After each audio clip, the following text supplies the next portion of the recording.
Hi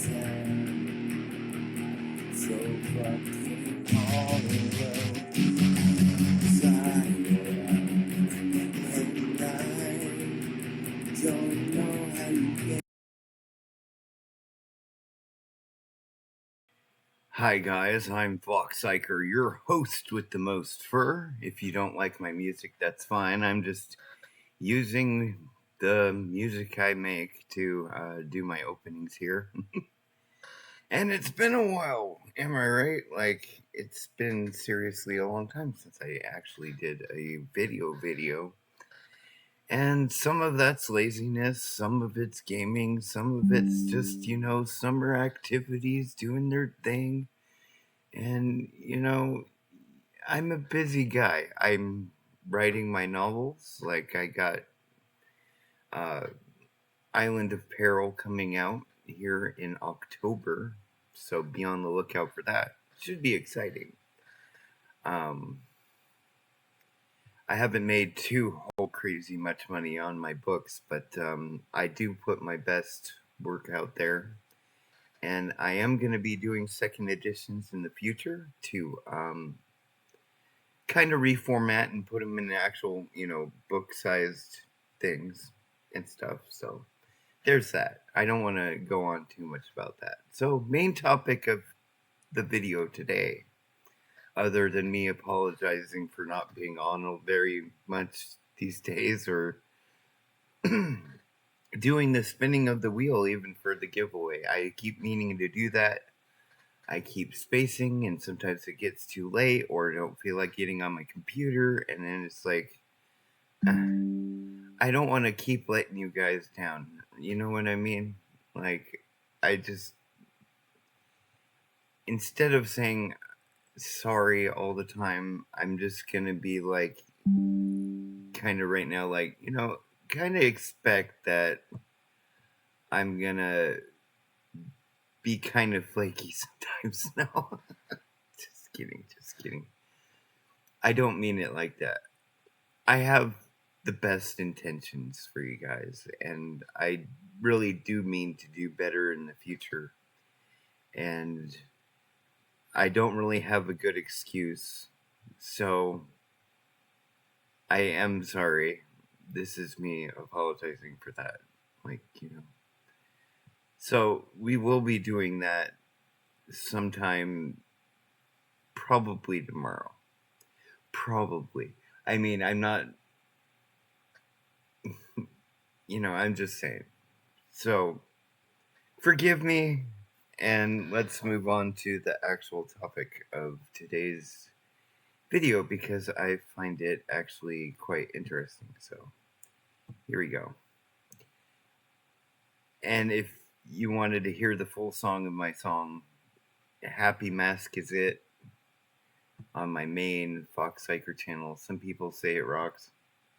I don't know. It's my best stuff. Anyway, so I got a new toy, right? Which is the Anbernic RG slide. And when I was thinking about getting one,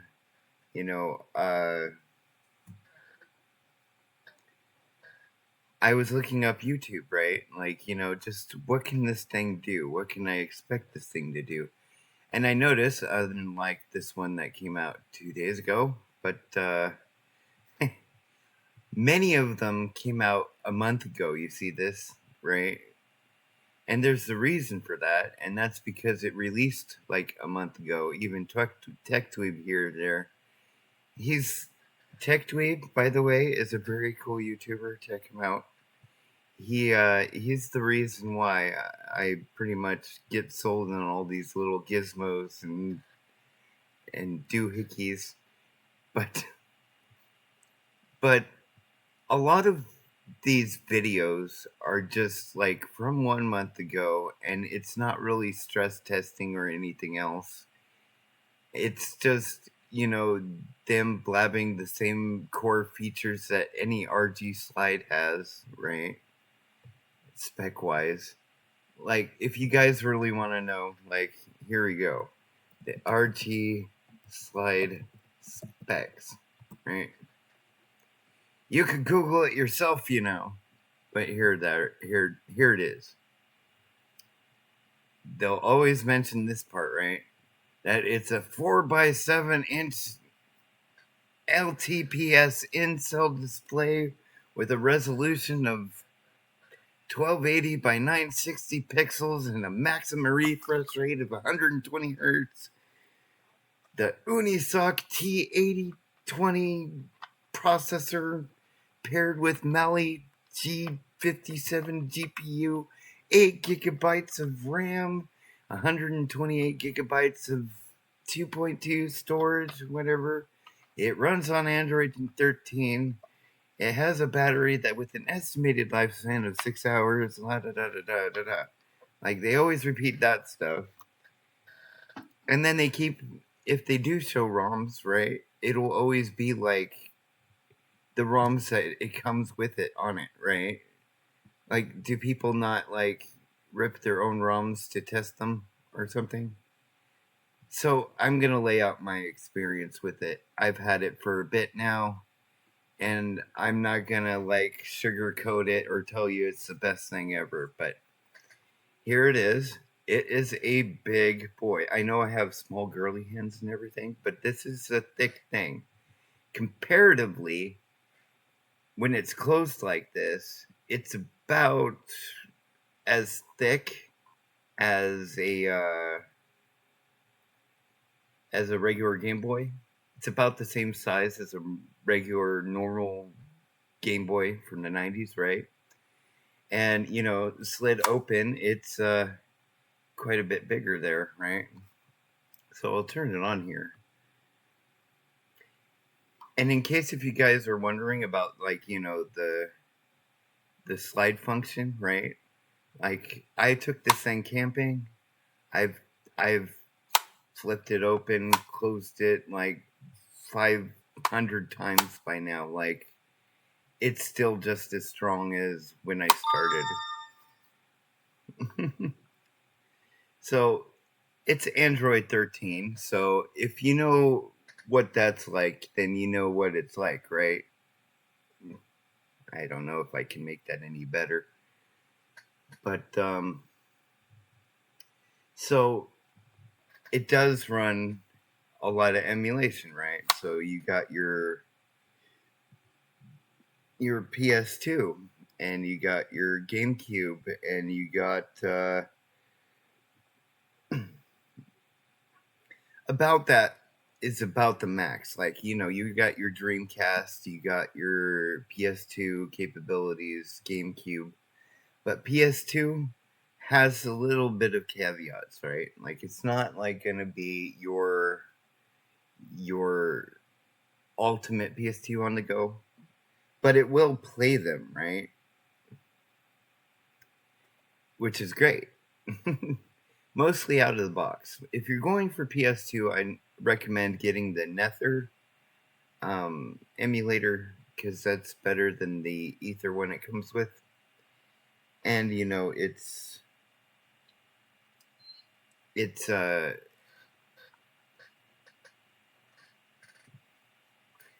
is what it is.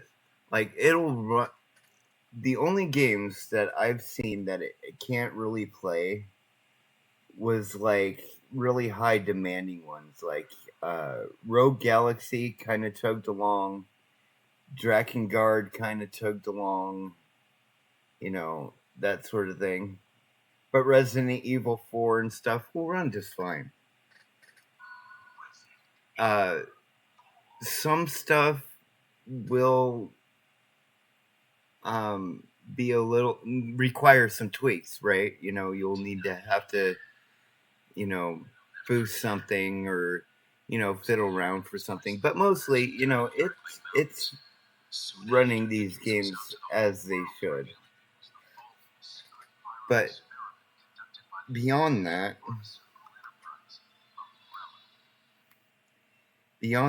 it has other functionalities that I don't think are really advertised too much, right?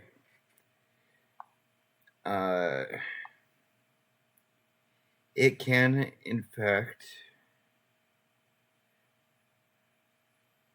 when I get my internet back on here,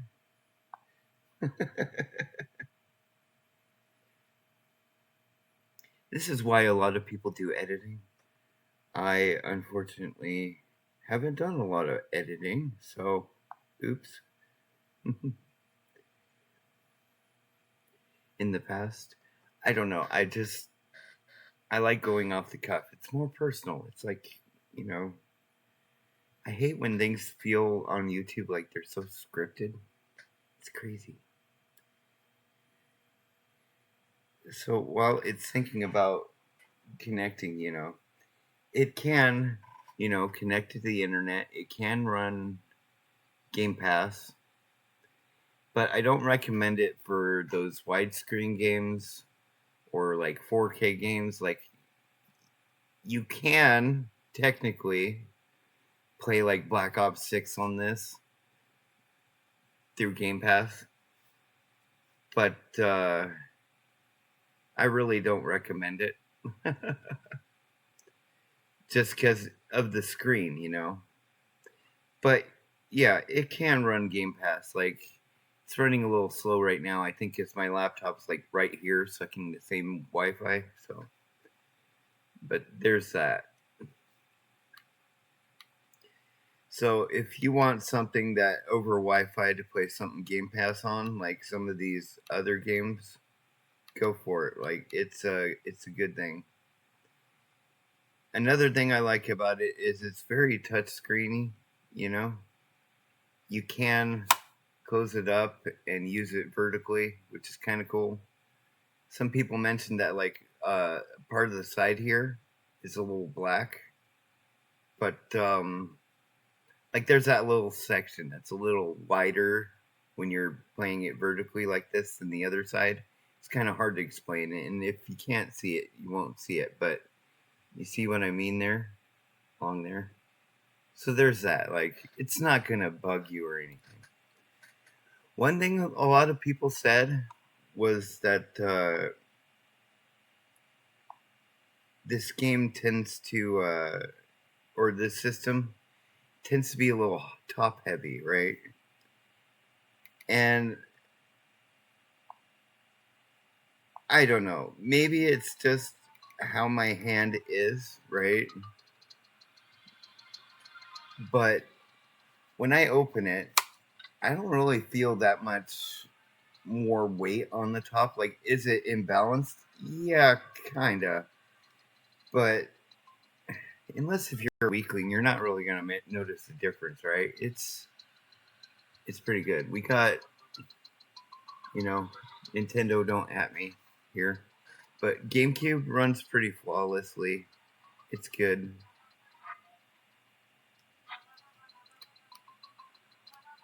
And then, it'll handle Dreamcast, GameCube, that sort of thing pretty flawlessly.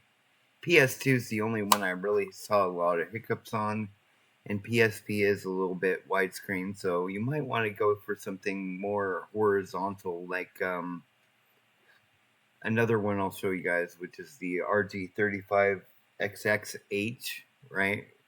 That's pretty good if you're looking for a budget like up to PS1, PSP, and Dreamcast on the go for like $70 on Amazon. So that's pretty good.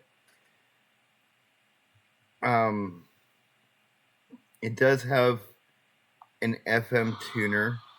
Not that that's really a huge flex. It's a weird flex, but it does have one. I haven't found too many channels in my area though, so that kind of sucks. But it does everything an Android can: surf the web, watch Netflix, things like that over Wi-Fi. And for 4x3 games like the GameCube, Super Nintendo, retro gaming, right? It's a really good screen because it can really just expand that. The color's great, the light's great. It's just a really cool device. I like this little thing. Do I recommend paying what I paid for it, which was like $280 plus shipping? No. But if you're like me and you saw some of these things, about it, and the whole, if that PSP Go slide function is what's driving you insane, do it. Like, don't let me like tell you not to, right? It can do DS and uncomplicated stuff. Like you got N64 here, right? Not too hard to emulate. But look at that screen. I don't think my camera can do it justice, but it's very, it's very colorful. It's very 2 ratio, and the refresh rate on the screen is very reduction of what do you call it, input delays and stuff. So there's that. Like this thing's not going to be your replacement for the Ionio. What is it? The Odin, right? This thing's not going to run PlayStation 3 games. It's not going to run Switch games. It's not going to run even 3DS all that well. But it will run DS. It will run, pretty much Dreamcast and PS2 down rather efficiently. Need for Speed Underground 2 was a little unplayable. Like I said before, Rogue Galaxy, Drakengard was a little slow, but for the most part, most PS2 games will run for you. So it's pretty much for you guys if you want something a bit middle of the road, maybe not something that does PlayStation 3 or whatever, but something that does, Game Boy Advance, retro, all the way up to PlayStation 2. Like, it has value, and it is weighty, and it is quality. Like, I've been rather impressed by Anbernic, and I'm not sponsored at all, obviously. Nobody would sponsor me for the low quality stuff that I do. But I just wanted to show off my new little gimmick. I took it camping, stress tested it. For me, unless if I was running higher end emulation like PS2, it pretty much gave me 8 to 10 hours of battery life, right? And, charging takes up to about 3 hours. It runs fine. And, even the light, the screen the way it is, right? You can turn down the brightness and you can play it in the dark. You can turn it up so you can see it in the daylight pretty well. I tested both of these while out there. So, yeah, if you're looking for the middle of the road, if the slide PSP Go type vibes are reaching you, don't be too concerned, and don't listen too much to a lot of these people who are like, it's top heavy and it's too heavy, and like, it's not that top heavy, right? And it's not wobbly or anything either. Like, it's got some strength, it's got some oomph to it, and there's little parts in the back here of where the slide is. So, like, it's gonna last. And it hasn't failed me yet. And so there's that. It's not really even a first impressions video, guys. Like, there's lots to be fun to be had on these little emulation devices. So there's that. So please accept my apology, you guys. I'll try to get on it more, do more content, more videos in the future. And if you want to see more reviews like this, simply like and subscribe. Let me know with that algorithm that this is more content you'd like to see. I'm tired of all these people who are sponsored saying, I'm paid, but I this is my own 2 cents. No, dude. Like, you're paid. I'm not paid. I'll give my honest 2 cents. Is it the best emulation device ever? No. But it'll work for the casual on the go, like me, who wanted something silly. So, something with a slide function. Another thing I want to note right away, though, is that it did come with a SD card, right? And it can fit in there. And a lot of people have said that it doesn't lock in. It does. Okay. Mine took some doing to keep it locked in there, but it can lock. And if, Anbernic's watching this or whatever, like, this slot here, I had to really push it in with, like, a utensil in order to push it in all the way. But it can and will lock. And the one I got came with an additional card, so that came loaded with some ROMs and stuff. It's all super neat and everything, but mainly it's a fun device. It's a phone without being able to call people. Anyways, I'll see you guys on the flip side and more videos like this in the future. I'm gonna make a bunch and schedule them out so you'll see this furry face for, almost every day. No, just kidding. Gonna set videos like this for Tuesday. Some old stream footage videos like boss fights from old Dark Souls events that we've done. I'm gonna put those on Thursdays. Gonna try to keep up the rhythm of Monday, Wednesday, Friday streaming. If not, just don't take offense. It's not you, it's me. So with that said, thank you guys for watching, and I will see you guys next time.